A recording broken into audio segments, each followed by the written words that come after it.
Ще ви покажа колко е лесно да поставите контактните си лещи сутринта. Първо, измийте ръцете си с сапун. Изплъкнете ги добре с вода и ги подсушете добре с кърпа, която не оставя власинки. Вземете контактните си лещи и ги поставете на показалеца си. Ето така.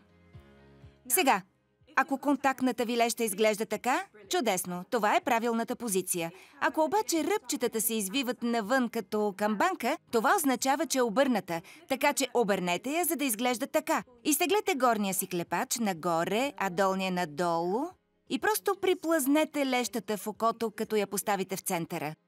Мигнете няколко пъти и готово. Да кажем, че вече е вечер и искате да извадите тези малки бижута от очите си.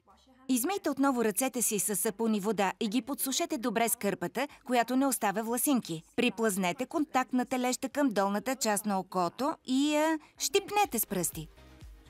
Супер лесно, нали? Запомнете, ако носите еднодневни контактни лещи, трябва веднага да ги изхвърлите. Но ако носите едномесечни лещи, почистете ги внимателно, като следвате инструкциите от опаковката на разтвора за почистване и ги съхранете в предоставения контейнер за през нощта. Помнете, с времето ще се усъвършенствате. Готови ли са за контактни лещи?